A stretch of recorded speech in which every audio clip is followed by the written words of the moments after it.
Sebas. Sí, ya lo inicié. Bueno, pues buenas tardes a todos eh, y bienvenidos a una versión más de este formato que llamamos Primatología en Casa.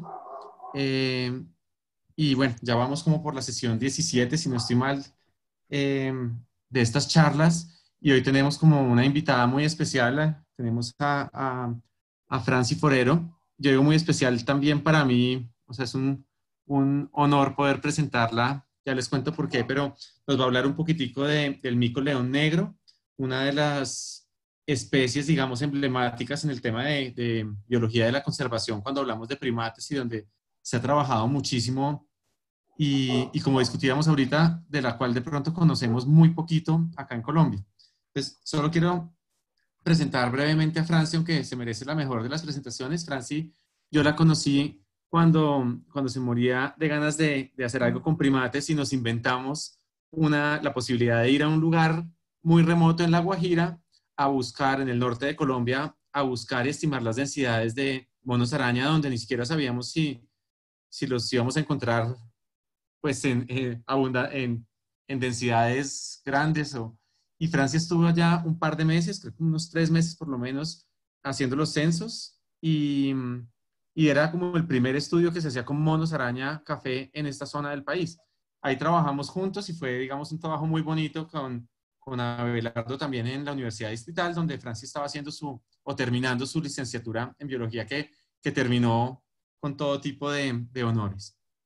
Yo creo que Francia, de pronto se me olvida algo, pero un tiempito después te fuiste para la Fundación Proyecto Tití y ahí estuvo muchísimo tiempo. Yo me enteraba de vez en cuando de Francia por allá en su trabajo de conservación de Sagwinus edipus en el norte de Colombia, en un trabajo también lindísimo y yo creo que ahí Franci tuvo la oportunidad de estar con un equipo muy experimentado y aprender muchísimo de estos miquitos y de todo lo que implica la conservación. Y ahora me llevé la sorpresa que ya lleva 2 años, no uno como yo pensaba, en Brasil y está a punto de terminar sus estudios, digamos, de posgrado, de maestría en el Instituto de Pesquisas Ecológicas, IPE, allá en Sao Paulo, trabajando con uno de estos miquitos que son de verdad emblemáticos y nos da mucho gusto tenerte acá, Franci. También qué rico ir de estas especies que no conocemos casi nada, así que qué bueno tener una embajadora por allá en el otro extremo del continente. Entonces, Franci, mil gracias por estar con nosotros y tenemos pues muchas ganas de ver tu charla. No, mil gracias a ti, Andrés, por esa presentación y mil gracias por el espacio, ¿no?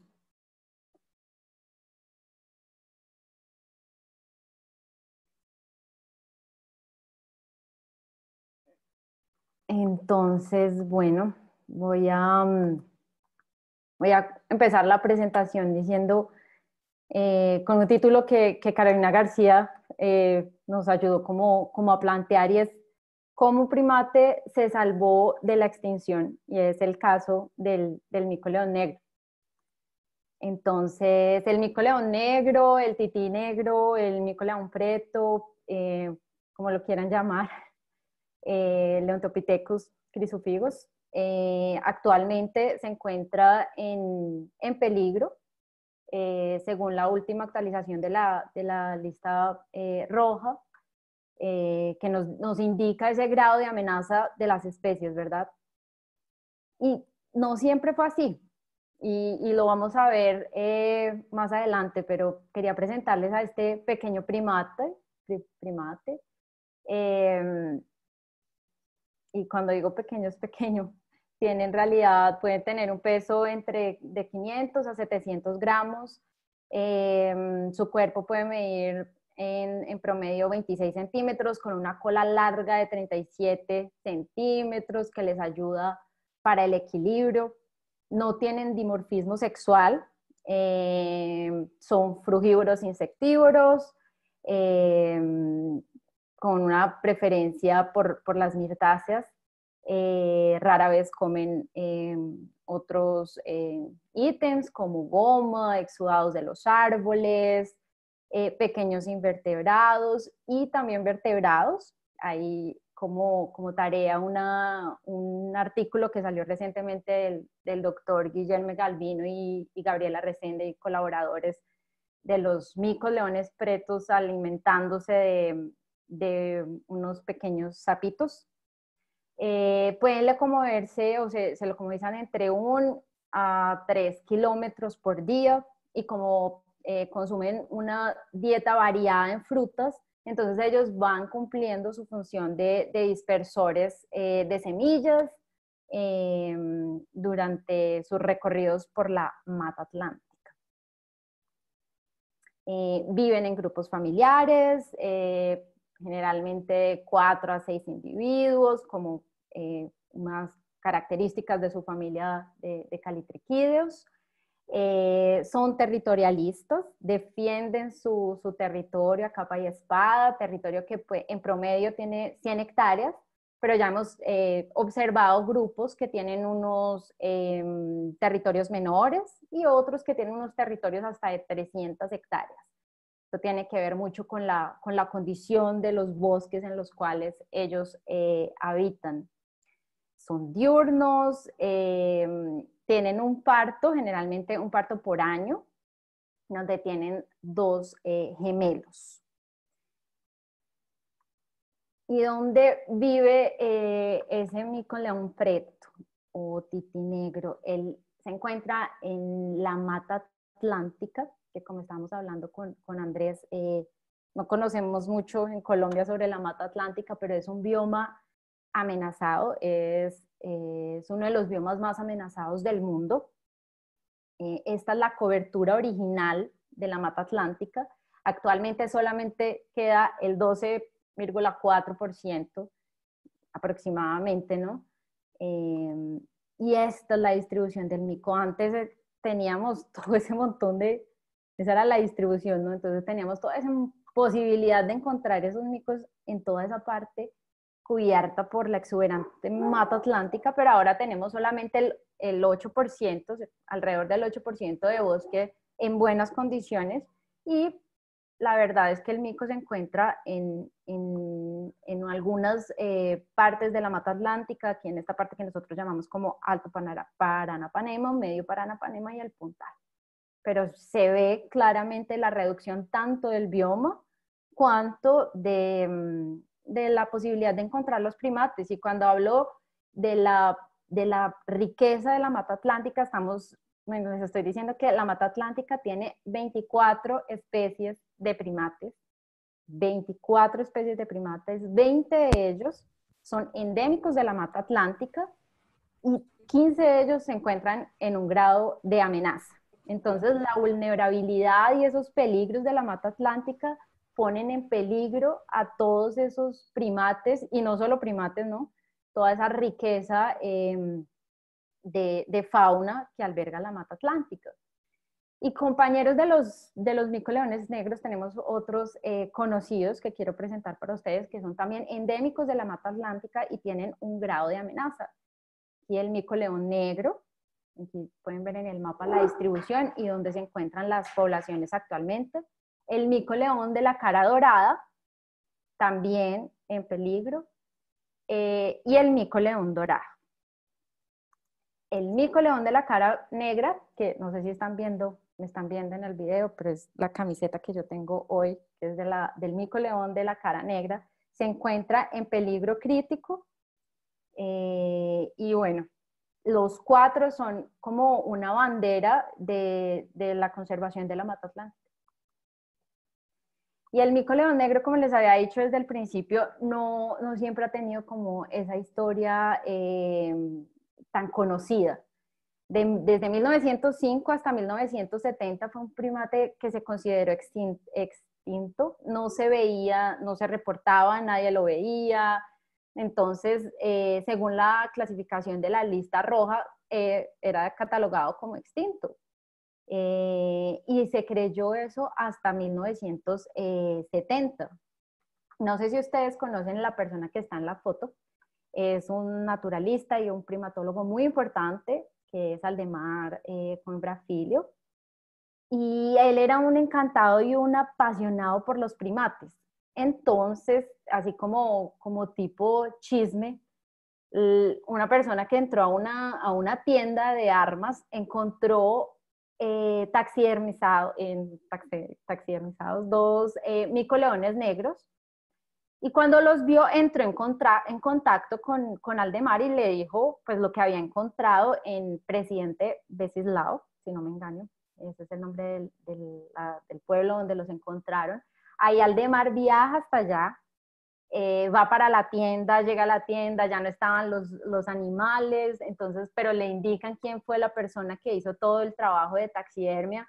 Él va y busca al taxidermista y el taxidermista le dice quién le dio los micos, él va y busca a la persona que pues mató los micos, y el señor los lleva hasta el bosque donde los había capturado, y cuando llega al bosque, ¿dónde está el bosque? Ya no había bosque, ya no había micos, pero digamos que quedó la esperanza de que estaban vivos, que si los habían encontrado hacía poco y había pasado toda esa historia, esa tragedia, era porque había posibilidades de micos, y ahí empieza toda esa historia de conservación del mico león negro que hasta ese día se consideraba extinto. Ahí Aldemar entra en contacto con un joven norteamericano que estaba haciendo su doctorado con primates neotropicales y que tenía una ilusión gigante de trabajar con estos micoleones, porque bueno, imagínate la historia, se creían extintos, quería saber mucha más información. Ahí Aldemar entra en contacto con esa persona y no sé si ustedes reconocen la persona, está aquí. El joven norteamericano era Russell Mittermeier. Y en esa historia también entra una persona muy importante para la biología de la conservación, considerado como el padre de la biología de la conservación en América Latina, que es Claudio Padua, que también tiene una historia fascinante, y a los 30 años, cuando él tenía alrededor de 30 años, deja su promisoria carrera de administración y de negocios, deja todo y se dedica a estudiar biología, porque estaba preocupado con todos los cambios que estaban ocurriendo, estaba viendo las cosas pasar y sentía que su vida no tenía un sentido. Entonces él deja todo, y cuando digo todo es dejar todo, le dice a Susana, su esposa, que quiere encontrarle ese sentido a su vida, y empieza a estudiar biología y busca a Aldemar, y Aldemar lo contacta con Russell y empieza todo un trabajo de cooperación científica para saber qué en realidad está pasando con esos micos. En ese momento se creía que habían alrededor de 100 micos en esa región del Pontal. Ya hacia 1976 había un entomólogo que estaba haciendo otro trabajo en otra parte de Sao Paulo y encontró en una floresta, en un bosque de 2.000 hectáreas, alrededor de 2.000 hectáreas, encontró la presencia de los micos también. Entonces ya no solamente se creía que iban a estar en esta puntica de Sao Paulo, sino también por aquí en la mitad. Entonces, bueno, hacia los años 90 sí continúan levantando todo ese tipo de datos, empiezan a buscar en los relictos de bosque cercanos presencia del mico. Claudio termina su universidad y se va a hacer a Estados Unidos su maestría y su doctorado, y decide trabajar claramente con mico león negro y funda el Instituto de Pesquisas Ecológicas, o el IP, y junto con su esposa Susana cambian de estilo de vida. Ella lo acompaña fielmente en toda su aventura de nuevo primatólogo, y empieza todo ese tipo de trabajo por conocer en realidad qué estaba pasando con esta especie, y el trabajo de doctorado de Claudio fue la historia natural del mico león negro. No se sabía en realidad nada. Yo soy fanática de la tesis de Claudio, por ejemplo, me encanta, la he leído 3 veces, me gustaría como hasta aprenderme algunas partes porque es muy bonita, y quise compartir con ustedes ese mapa. No sé cómo en realidad podían hacer todo eso solitos. Ahora todo lo hacemos con GPS, que es mucho más fácil, ¿no? Entonces, empieza todo el levantamiento de la información de los micos, cuál es su dieta, cómo dedican, cómo dividen su tiempo, si había una diferencia entre los micos que estaban entre un tipo de bosque y otro, qué comen, cómo duermen, dónde viven, y empieza toda esta búsqueda de información con el doctorado de Claudio, que se fue a vivir al Pontal de Paranapanema, donde se creía que estaba la mayor población de mico león negro. Y aparte de todo, pues era una región que estaba en desarrollo, entonces todo era una presión constante. Cuando ellos estaban levantando todos esos datos, veían cómo se estaban acabando los relictos donde posiblemente podría estar ese mico. Entonces era como la esperanza de estar conociendo la especie, de estar descubriéndola, pero al mismo tiempo esa presión de todos los días, menos bosques, estaban haciendo también la construcción de una represa que ya quitaba la cuarta parte de ese bosque grandísimo donde estaba el mico león negro, ¿no? Entonces, hay una metodología ahí dentro del doctorado de Claudio, su último capítulo del doctorado. Él trabaja con una metodología que es la viabilidad poblacional, el análisis de viabilidad poblacional, que es una metodología que también surge por todo el contexto de la biología de la conservación, de pensar de una manera interdisciplinar, de una ciencia aplicada que responde a las amenazas de la fauna.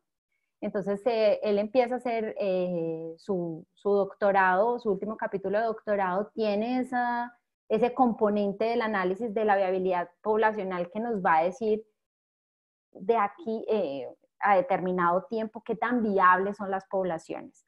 Entonces nos va a decir, no, de aquí a 20 años ya no vas a tener micos, o de aquí a 100 años tus poblaciones están súper bien.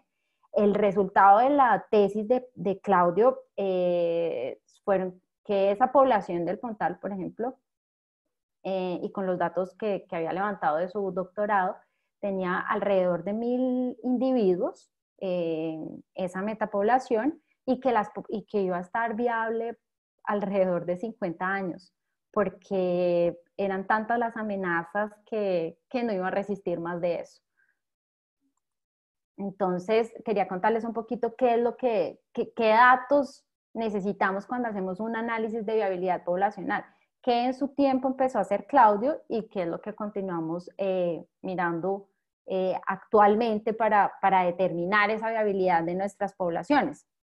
Entonces, se maneja con todo ese tipo de amenazas y de riesgos que están afectando las poblaciones, en este caso del mico león negro. Entonces, lo principal era la pérdida de hábitat, la presencia de posibles enfermedades, la cacería o el tráfico, y la presencia de especies invasoras. Todo eso son lo que comúnmente se conoce como los factores determinísticos, donde tienen una causa pues más antrópica, o el hombre está llevando esas poblaciones de primates, en este caso, a hacer unas poblaciones pequeñas, aisladas y fragmentadas.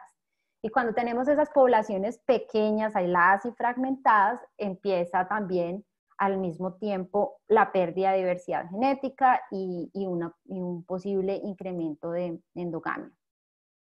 Cuando tenemos esta pérdida de diversidad genética, pues empiezan las especies no responden de la misma manera. Van perdiendo su adaptabilidad, pueden tener problemas de reproducción, y ahí es cuando esas poblaciones pequeñas se ven afectadas por los factores estocásticos o aleatorios, que son cambios en la demografía. Entonces, por ejemplo, que en una población pequeña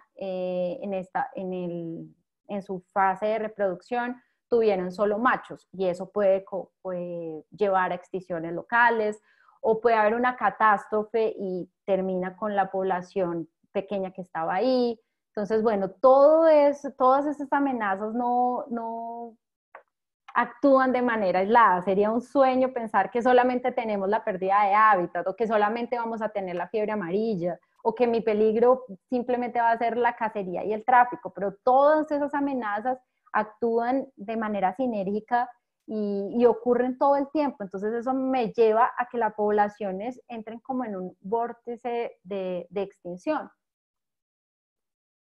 Entonces, ¿qué hacemos? Con esas informaciones que se levantan y con todo ese ese trabajo como de investigación, se levantan todos los datos de la posible viabilidad de las poblaciones, y a través de un software que en el caso de los micoleones siempre fue Vortex, que ahora pues va en su 10ª versión, empezamos a hacerle preguntas a ese modelo. Bueno, ¿y qué pasa si estas dos poblaciones que están aisladas yo las conecto? Entonces uno hace esas simulaciones y esos posibles escenarios en Vortex, y él nos va dando una respuesta. No, aumenta la población, aumenta la viabilidad.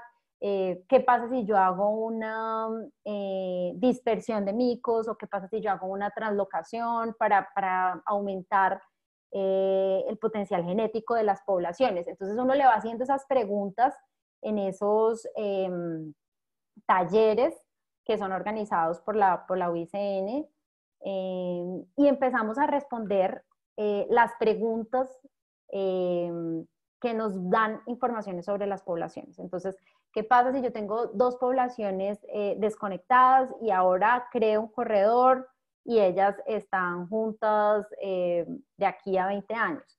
Entonces, ¿es viable? ¿No es viable? No, no es viable. Entonces, bueno, empieza como toda esas preguntas y esas simulaciones que nos permiten al final discutir y crear unos planos de manejo, unos planos de acción que son interdisciplinares, que cuentan con la ayuda de diferentes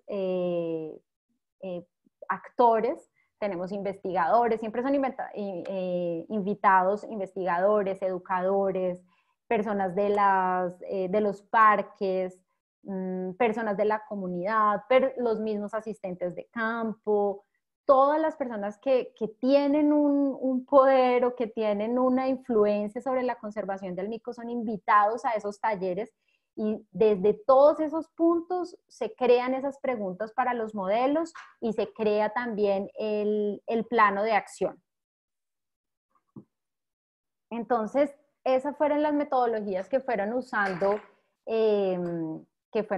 Claudio y todo el equipo del IPEP, y llevaron que desde 1970, que se consideraba extinto, hasta 2003, el mico león negro se considera críticamente amenazado. Pero ahí, al mismo tiempo que ellos fueron realizando sus trabajos, fueron realizando nuevos seminarios de viabilidad poblacional, fueron realizando diferentes estrategias, corredores, que ya les voy a contar más adelante. Todas esas estrategias de conservación llevaron a que hoy el mico, y que desde 2008 se encuentre en peligro. Se me corrió aquí, era en peligro, no es vulnerable, es en peligro. Entonces, ¿cuáles fueron esas estrategias de conservación? ¿Qué fue el resultado de todo ese trabajo conjunto? ¿Qué fue lo que pensaron? Lo primero era que esas poblaciones estaban aisladas, estaban separadas, y lo viable para aumentar esa viabilidad de esas poblaciones, lo que debíamos hacer, o lo que debían hacer, era conectarlas. Entonces se empieza a ejecutar el corredor Rosanela, que conectaba la población del Parque Estadual Morro del Diablo, donde estaba la mayor población de mico león negro, con otros relictos de bosque que podían tener o no la presencia del mico león negro. Ese corredor es conocido como el mayor corredor ecológico de Brasil, tiene 20 kilómetros y cuenta con alrededor de 2.8 millones de árboles. Y ahí lo tienen ustedes. De un lado tiene parte de una hacienda ganadera, y del otro lado tiene el río Paranapanema, pero miren cómo está ese corredor actualmente. La conservación, la restauración y todo fue un proceso planeado, y ese corredor tiene un nombre, ese mapa que permitió idealizar ese corredor tiene el nombre del mapa de los sueños, y entonces nos conecta este fragmento, que es donde se encuentra la mayor población de mico león negro, con estos otros fragmentos que hoy actualmente se encuentran, son áreas protegidas. Y lo que hicieron ellos fue aprovechar la legislación vigente de Brasil, donde las personas tienen que conservar determinado porcentaje de sus áreas. Ellos fueron encontrando esas personas, ofreciéndoles el servicio para restaurar y para conectar.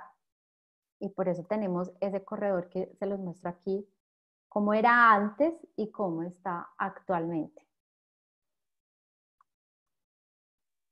Como estaban creando ese corredor, pues se necesitaban árboles, se necesitaban plantas, se necesitaba toda esa infraestructura para levantar esos corredores. Entonces, como la conservación no se hace solita, ¿verdad? Entonces ellos empezaron a buscar a todas las familias, a empoderarlas, a crear esos viveros comunitarios, y ellos mismos producían esas plantas que se iban a emplear en los corredores.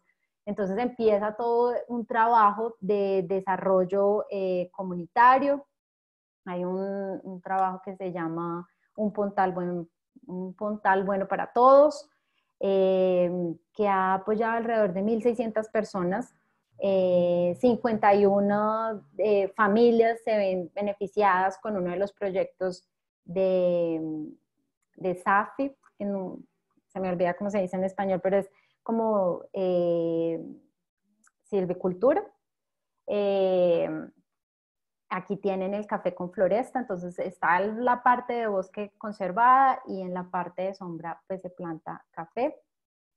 Aquí está una de las propietarias de los viveros, que producen alrededor de 60.000 plántulas por año. Y no solamente las compra el IP para los corredores, sino también hay, como les dije, la legislación de Brasil exige que las personas tengan un porcentaje de sus fincas con mata nativa, con floresta nativa. Entonces están en ese continuo proceso de plantar árboles.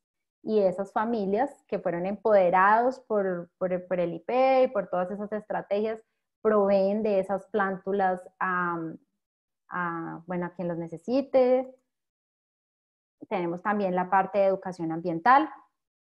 Yo creo que el éxito, pues que a mí más me llama la atención de la educación ambiental hecha por el IP, es que la educación, el plan de conservar al mico, todo lo que tiene que ver con el mico león negro, hace parte del currículo de las escuelas de 21 municipios de la región. Entonces, hace parte de las aulas de los colegios distritales, de las clases de los colegios distritales, y yo creo que eso es una muestra de un trabajo tanto de políticas públicas cuanto de educación ambiental, de investigación y de empoderamiento a la comunidad, porque fue un trabajo conjunto.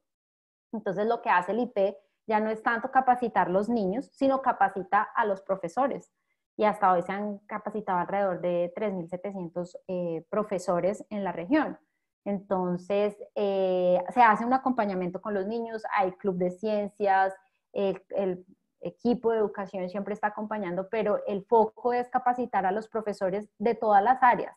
Entonces, el material de conservación del mico león negro no se usa en las clases de biología, se usan las clases de biología, se usan las clases de historia, se usan las clases de matemáticas, y con las historias del mico ellos aprenden diferentes disciplinas, aprenden la historia de la mata atlántica, por qué la mata atlántica quedó tan amenazada, bueno, todo lo que da para explicar con la historia de conservación del mico león negro. Y tenemos también el equipo o el programa de investigación. Entonces yo, antes de contarles un poquito de la investigación del IP, quería contarles que actualmente, y como parte de mi maestría, estamos haciendo el análisis de viabilidad poblacional 2020, que se vio un poco alterado por el COVID, pero ahí vamos. ¿Y qué hicimos? Levantamos de nuevo, reunimos diferentes investigadores de diferentes universidades y también del IP para levantar los datos de historia de vida y saber si eso había cambiado esos datos que estábamos manejando habían cambiado o no. Por ejemplo, cuántos críos por año, cuándo empieza su madurez reproductiva, que es a los 3 años. Bueno, evaluamos todos esos datos en las diferentes regiones donde ya sabemos que está el primate, miramos qué tanto había cambiado su demografía, cuál era el tamaño actual de las poblaciones, cuál es esa capacidad de soporte de las áreas donde está. Lo hicimos mediante un modelo energético, con una de las frutas que más consume el mico león negro. Se determinó el potencial de las áreas donde él se encuentra, pero esas áreas tienen muchos cambios y no podemos negar que la mata atlántica, que es el refugio del mico león negro, si ella es vulnerable, pues el mico al mismo tiempo lo es. Yo no puedo hablar de primates sin hablar de su ecosistema, ¿verdad? Entonces, en ese modelo inserimos todas las informaciones de cambio climático, levantamos las informaciones de cuál es la proyección de cambio climático para la capacidad de soporte de esas áreas donde está el mico, y todas esas informaciones fueron inseridas en el nuevo modelo para conocer la viabilidad de las poblaciones. También sabemos que hay posibles catástrofes, entonces se levantó la información de riesgo de fuego, dónde hay más probabilidad de que ocurra un incendio, cuando ocurre un incendio, cuánto tiempo demora ese bosque en recuperarse. Eso lo hicimos levantando pues datos históricos con los funcionarios de los parques nacionales. También levantamos datos de predación. Sabemos que en los fragmentos más pequeños la probabilidad de predación es mayor. Entonces, estas informaciones también fueron incluidas en el modelo. Y al final hicimos pues el análisis de sensibilidad para saber qué tan confiable eran todas esas informaciones. Ese análisis de sensibilidad, dice ahí, sensibilidad, es como un juego. Tú empiezas a cambiar unos datos, a ponerlos más altos o más bajos, y si el modelo cambia mucho, quiere decir que ese dato es sensible. Entonces necesitas tener más atención, informarte mejor, buscar mejores fuentes hasta que el modelo quede más estable.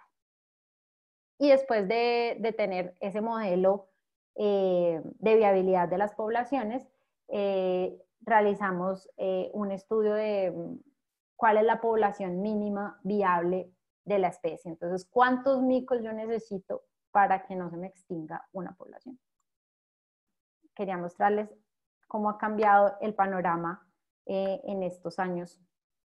Ya no solamente hablamos que hay posibilidad de tener el mico león negro en esta región del Pontal, sino también hablamos de esta región del Medio Paranapanema y del Alto Paranapanema. Tenemos hasta hoy identificadas 17 poblaciones, que fueron las 17 poblaciones que usamos para el modelo. Esta población recibió translocaciones y aquí se realizaron algunas dispersiones. Quiere decir que unos micos fueron llevados a esas áreas para aumentar ese potencial biológico. Ahí. Y bueno, quería mostrarles aquí, este es un resultado preliminar de mi maestría, y esta es la población del Pontal. Este es el resultado de la viabilidad de esas poblaciones, de esa metapoblación del Pontal de Paranapanema. Entonces, aquí tenemos la probabilidad de sobrevivir, donde uno es que va a sobrevivir súper bien en un periodo de tiempo de 100 años. Y miren que solamente tenemos una población que es estable, que es la población del Pontal. Y las otras poblaciones, ¿qué pasa? Ellas empiezan a decaer. De aquí a 10, 15 años vamos a ver estas poblaciones extinguirse si no hacemos nada. Si no hacemos nada, ese es el panorama que tenemos. No sé si estás mirando el gráfico aquí, cómo se levanta esta curvita. Espero que estén pensando allá por qué puede ser. Porque es que aquí no tenemos mico, no tenemos, y de un momento a otro se levanta y se vuelve a extinguir. Y la respuesta son esos corredores.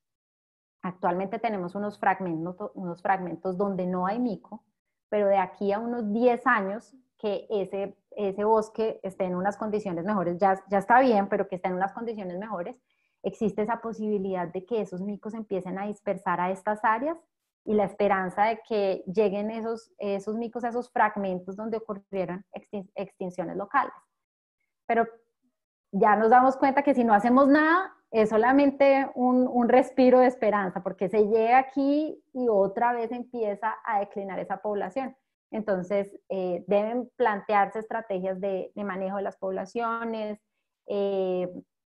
traslocaciones, dispersiones, bueno, ya eso lo miraremos para poder tener unas poblaciones estables y viables de aquí a 100 años, que es lo que planeamos. Muchos micos no son tantos en realidad.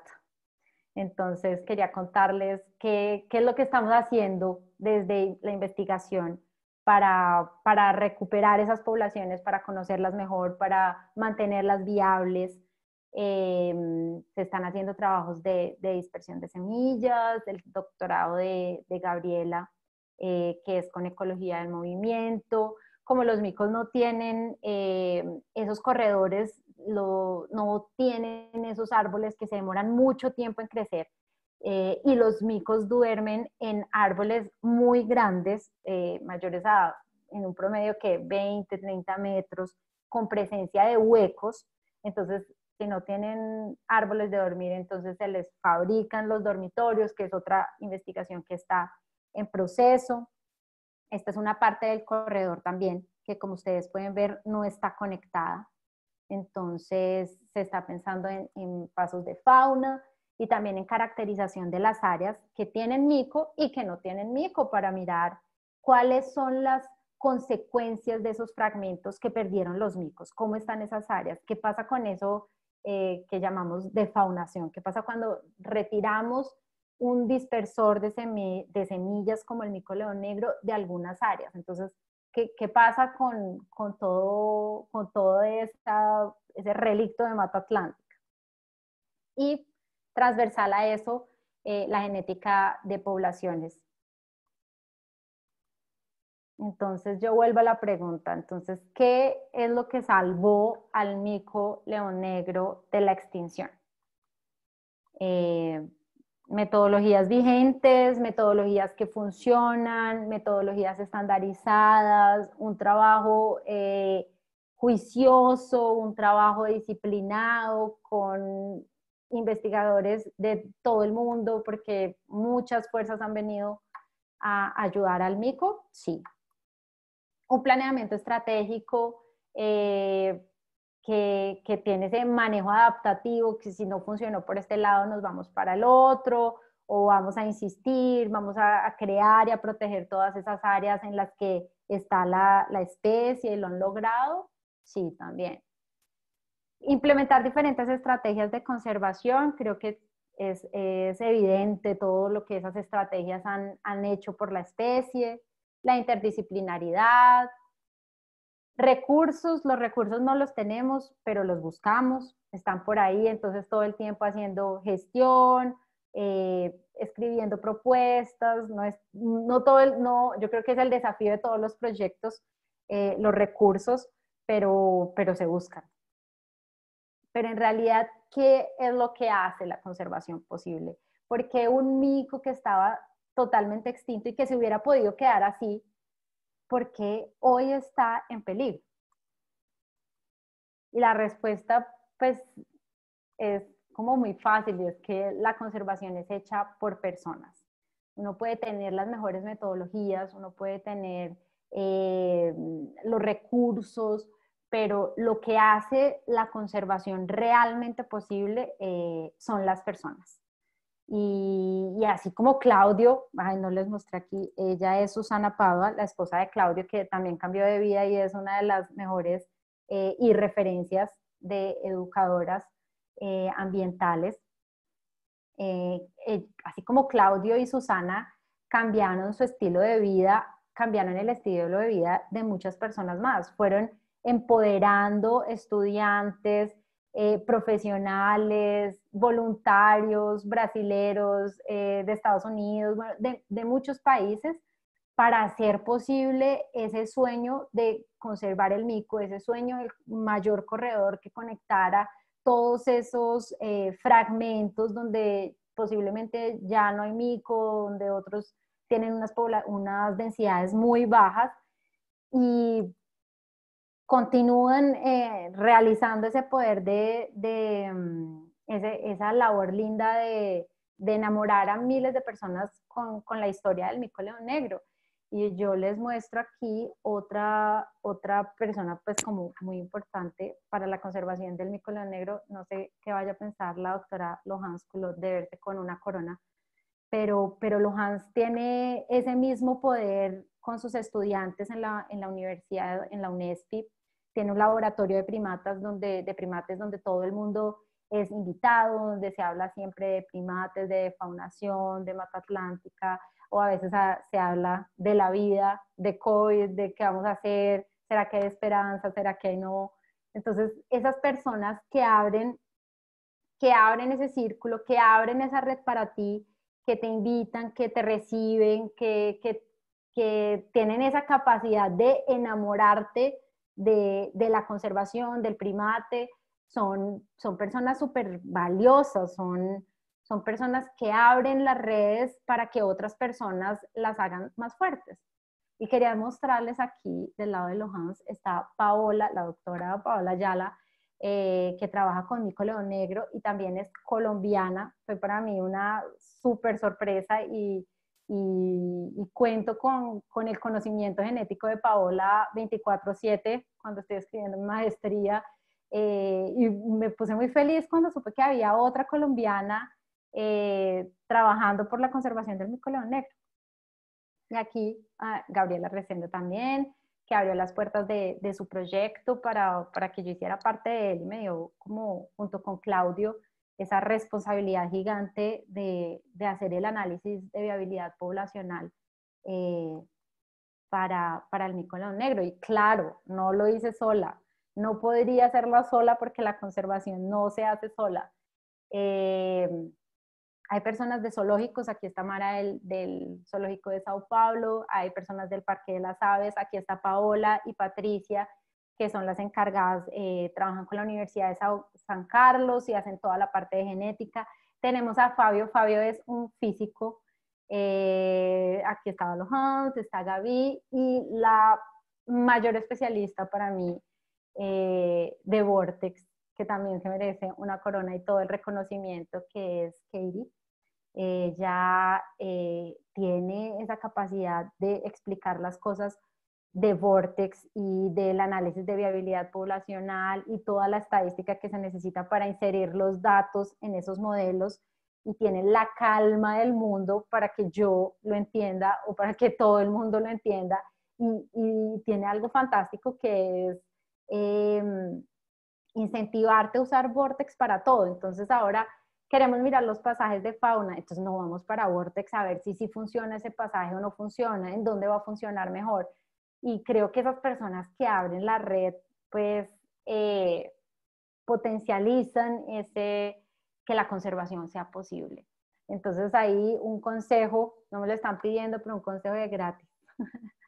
Para los profesores, que abran esos espacios para que los estudiantes o puedan participar, puedan conocer qué es eso de la conservación, qué es un trabajo de campo, y para los estudiantes que son recibidos en esos espacios, en los programas de conservación, en las universidades, hombre, pues respondan de la misma manera, con esa responsabilidad, hagan su trabajo bien hecho.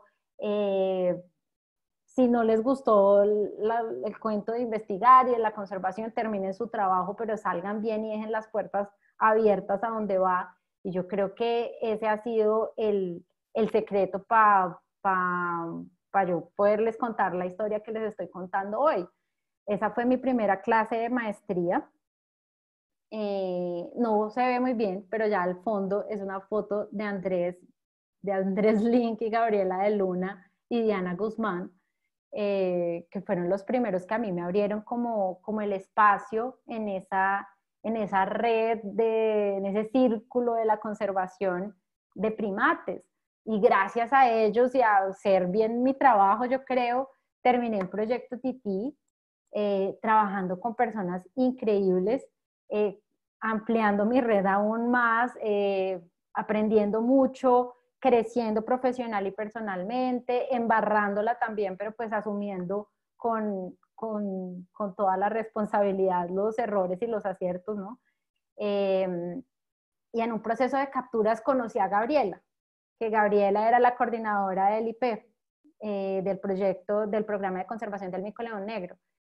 Conocí a Gabriela, ella me echó el cuento de dónde había hecho ella su maestría, y ahí también yo estaba ya buscando pues como más herramientas para hacer mejor mi trabajo de conservación, y ahí es que yo termino haciendo mi maestría, la mejor decisión de mi vida, yo creo, porque llegué aquí, conocí personas que hacen un trabajo de conservación increíble, mi grupo de maestría, cada persona me sorprende, me enorgullece, me inspira, es una aquí es la palabra es turma, es un grupo increíble, que me ha llevado a otros lados también, me ha llevado a conservar, el mico león negro en su área, pues, en vida silvestre, en sus áreas de estudio.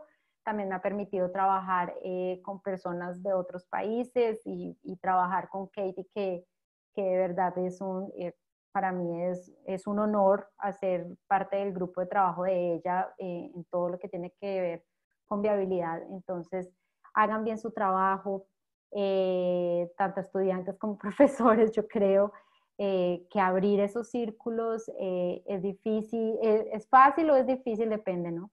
Pero mantener esos lazos de amistad con cada una de esas personas, con todo lo que implica, creo que hace totalmente, la diferencia, y obvio que no falte el soporte de la familia y de los amigos que hacen posible también la conservación, porque la conservación definitivamente pues es hecha por personas, comunes y corrientes, que tienen simplemente, las ganas y el conocimiento y la voluntad de hacer un mundo pues mejor por todos estos seres que no tienen voz. Y muchísimas gracias. Creo que es eso. Muchas gracias a ti, Franci, por esa charla tan inspiradora, tan bonita. Entonces, ahorita vamos a pasar a algunas preguntas que dejaron en Zoom. La primera de ellas la hace Maya Vélez, y dice, pregunta, ¿qué frutos son los que consumen mayor frecuencia? ¿Podrías mencionar si son similares a algunas frutas de consumo humano? Bueno, súper chévere esa pregunta. A mí me parece que estudiar la dieta, yo tengo un sueño, sí, es siempre estudiar la dispersión de las semillas. Eh, no sé decirte, bueno, ellos comen bastante mirtaza, también comen algunos frutos, de palmas, no sé si conoces, bueno, como cuál, un tipo de palmita, la palma de vino en la costa, por ejemplo. Ese tipo de palmas que tienen unos frutos carnosos y semillas, pequeñas y ovaladas. Esa es como la preferencia de los frutos que consumen los titíes negros. Listo, gracias.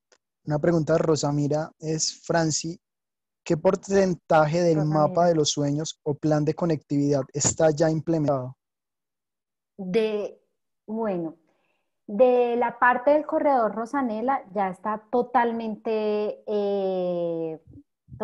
implementado. Esa parte, la parte,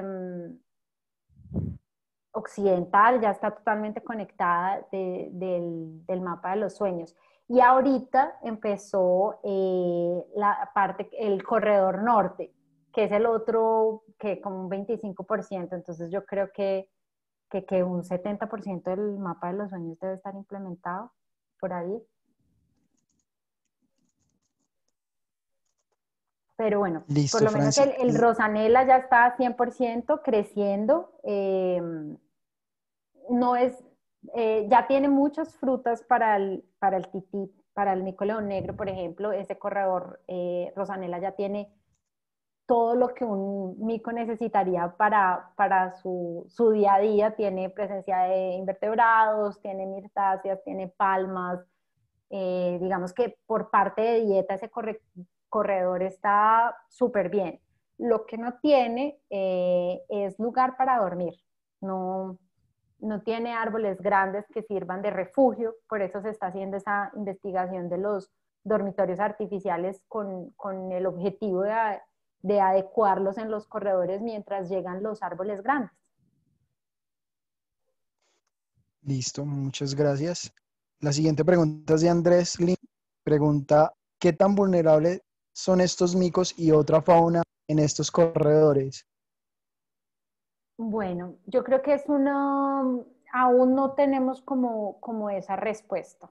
Ese corredor, por ejemplo, no va a ser simplemente un paso de fauna, no les va a permitir a ellos simplemente pasar de un lugar a otro. Son 20 kilómetros, son tantos árboles que lo que es un nuevo hábitat para ellos. Entonces, se cree que va a ser los mismos riesgos que tiene una población o que tienen los grupos en un fragmento pequeño. Entonces pueden tener la misma proporción de depredación que los fragmentos florestales pequeños. Pero digamos que aún no se ha hecho ningún estudio porque actualmente no se han avistado grupos en los corredores. Yo creo que si queremos ver micos ahí tenemos que empezar a hacer un plan de manejo de poblaciones y inserir esos micos en esos corredores. Listo. La siguiente pregunta es de Carolina Falla y dice, ¿consideras que una estrategia de conservación puede ser la reproducción en cautiverio? Un saludo para Carolina también. Estoy totalmente de acuerdo con lo que ella está diciendo ahí y creo que sí. Nosotros, creo que yo no había nacido cuando hicieron la primera traslocación, pero es una opción de de devolver esos micos de los zoológicos a la vida libre. Ya se hizo con unos micos que estaban en Durrell, en Inglaterra, y fueron viables. Entonces, ese plan, ese manejo de poblaciones nos permite que animales en cautiverio lleguen a formar un grupo de vida libre. Y eso me parece sensacional. Excelente pregunta, Carolina. Gracias. La siguiente pregunta es de Sebastián Bustamante y se da culpa de ser el que no le dio los saludos a Andrés en Bill. Yo Entonces, sabía la que había pregunta es, mandado saludos. ¿qué otras alternativas de subsistencia se están implementando dentro de las comunidades para favorecer la conservación de los micos y sus hábitats? Bueno, ¿qué hacemos por las comunidades? Hay un proyecto de café que ya les dije, hay otros viveros comunitarios, hay otras personas que trabajan no sé, Sebastián, ¿me están viendo? No sé si me Sí, están viendo. Si ven esta camiseta, es bordada a mano y eso es también apoyando el trabajo de artesanas. Yo sé que suena poquito cuando decimos que 51 familias hacen parte de los trabajos comunitarios. Lo que pasa es que las parcelas aquí en Brasil son gigantes. Aquí uno dice que una finquita y una finquita tiene como una cosita pequeña, tiene como 100 hectáreas. Aquí todo es muy grande, entonces tener 51 personas trabajando con sistemas eh, agroflorestales es bastante, es bastante. Pero bueno, básicamente eso, café con floresta, los viveros comunitarios y los bordados. listo, súper bien. La última pregunta es de Rosamira y es, ¿los dormideros artificiales han funcionado bien para la especie? Bueno, esa pregunta me parece también súper chévere. ellos están testando, ¿cómo se dice? Sí, testando. Actualmente tenemos, bueno, esa investigación es más del lado de Gabriela, ya tiene esas cajas artificiales de fragmentos donde hay micos, donde sabemos que la especie está. Al principio cero, cero. Nunca se veía en las cámaras trampa un mico entrando en las cajas. Eh, ¿Qué fue que era lo que se veía? Zapallos, zapallos, sí, que son como los,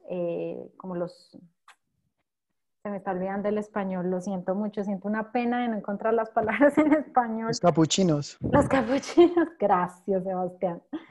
Encontraban registro de los capuchinos mirando las cajas, entrando, otros pequeños roedores que hicieron como estrategia en una de las bolsitas que se usaron para algunas de las capturas, donde se había puesto un mico en una de esas bolsitas de tela, se pasó esa bolsita, esa bolsita de tela, se refregó por toda la caja y el grupo al sentir el olor de los otros micos que habían estado por ahí, empezaron a usar la caja. Entonces ellos ya la usan, ellos, bueno, se han visto micos explorando las cajas, entrando en ellas, saliendo rápidamente, pero hasta hoy ningún mico ha dormido en una de esas cajas. Pero, por ejemplo, voy a linkar esa pregunta que hace Rosamira con lo que está diciendo, con la pregunta anterior de Carolina. Si tenemos, por ejemplo, un grupo de zoológico donde uno de los individuos, bueno, parte del grupo viene de zoológico y lo llevamos para esos corredores donde tienen todo el hábitat, donde tienen hábitat para buscar su comida y tal, pero no tienen dormitorios. Un mico de zoológico que está acostumbrado a dormir en esas cajas artificiales le puede enseñar a los otros o se hace todo ese proceso de adaptación para que ellos empiecen a usar esas cajas mientras crecen los árboles grandes. Entonces, bueno, creo que esa es una de las esperanzas que tiene Gabriela en esas cajas nido, bueno, y que tenemos pues como todos de verlos usar por lo menos esas cajas. Listo. Hay muchas felicitaciones de primas, tías, y una de tus primas te Yo pregunta, tengo ¿por qué los micos no un tienen club de árboles para fans. dormir? ¿Cómo? ¿Por qué los micos no tienen árboles para dormir? Pregunta Laura Triana. Bueno, ¿por qué no tienen árboles para dormir? Porque esas especies de árboles que ellos eligen para dormir son árboles que se demoran mucho tiempo en crecer. Entonces, todavía están demorados. Son árboles que son maderables, son árboles, son especies raras dentro de los bosques, entonces se va convirtiendo como en un recurso limitante. Entonces los árboles para dormir pueden ser un recurso limitante para esos micos. Por eso no tienen árboles. Se demora mucho tiempo.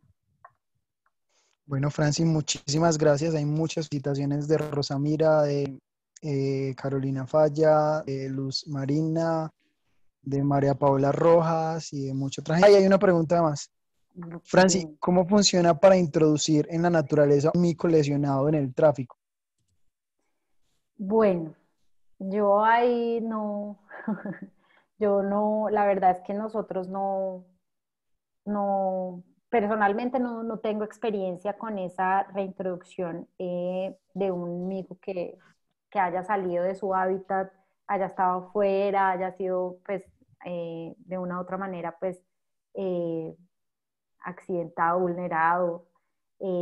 Yo sé que lo que se hace generalmente es que se lleva a un centro, creo que en Colombia se llaman los Zetas, donde se hace todo un proceso de rehabilitación y es un proceso donde, bueno, yo me imagino que lo primero que se hará es revisar que el mico esté bien, cuál es el tipo de daño que tiene, recuperarlo y luego estar totalmente eh, consciente de que el mico puede volver a su hábitat. La verdad que es una pregunta bien compleja porque devolver a un mico a su hábitat no es una cosa tan sencilla, no es como, ah, bueno, ya está bien, ya lo podemos ir y liberar cerca donde lo encontramos, no es una cosa así tan fácil. Sacar un mico de la naturaleza es prácticamente que cortarle la mitad de su vida o quitarle esa posibilidad de volver a los bosques. No es muy simple, no es un proceso simple, es un proceso que requiere de estudio, mirar que él nuevamente se esté comportando como un mico totalmente silvestre, que tiene de nuevo todas sus capacidades para desarrollar todas las actividades dentro del bosque. Bueno, eso es creo que otro universo, lo que es la rehabilitación. Bueno, entonces le doy la palabra a Andrés, que le va a agradecer y va a cerrar la charla de hoy. Dale, Sebastián. Antes yo le mando un saludo a todos los que están también ahí mandando pues esas felicitaciones. Muchos saben que es gracias al apoyo de los amigos. Yo me imagino que hay mucha gente por ahí. También mil gracias a Carolina García y a ti, Sebastián, por el espacio, por haber pues hecho como esto posible. Está planeado desde mayo. La verdad que yo pensé que dije, eso, agosto está genial, ya ahí para esa época he defendido y he sustentado mi maestría, pero pues no. Entonces, bueno, mil gracias a todos, a mis amigos, a mis familiares, a todos los que tuvieron tiempito ahí. Creo que hablé un español bien enredado, pero bueno, espero me hayan entendido y las preguntas que quieran en mis redes o por email me las hacen llegar y bienvenidos todos. No sé cuándo puedan viajar a Brasil a conocer esta especie linda, pero aquí los recibimos a todos con cariño. Franci, pues mil gracias. Estuvo lindísima la charla y además, pues sí, muy inspiradora. Ese proyecto es increíble. Yo tampoco lo conocía con ese detalle y creo que es un modelo a replicar. Y bueno, qué bueno que estés aprendiendo todas esas herramientas. Ojalá que en algún momento o vengas a aplicarlas acá o nos vayas enseñando también que yo creo que son muy útiles para muchas de las especies que están acá. Y de verdad, felicitaciones. Para mí es supremamente emocionante ver pues el proceso que has hecho en estos últimos años y donde estás hoy en día con este trabajo tan interesante y bueno, mejor dicho, hoy eres un referente acá en Colombia en esos trabajos de conservación con ya casi 10 años de experiencia. Y bueno, no es tan raro que de Zipaquirá a Cartagena y a Sao Paulo se le confunda a uno el acento un poquito, así que ahí estás perdonada por cualquier error a la Academia de la Lengua. Ay, Francis, pues qué mil pena. gracias. De verdad que fue un proyecto muy bonito para conocer y me encanta que hayamos podido tener la oportunidad de tenerlo. Y entonces sí, mil gracias. Queda por decir a los que están acá todavía con nosotros que la próxima reunión, que es la 16ª, yo me equivoqué, Francia era nuestra invitada número 15, va a ser Laura Patiño, que trabaja con primates y con conservación y educación en Panamá. Entonces acá los esperamos para seguir aprendiendo de tantos proyectos y tantas cosas como fascinantes que están ocurriendo hoy en día en el mundo de la primatología.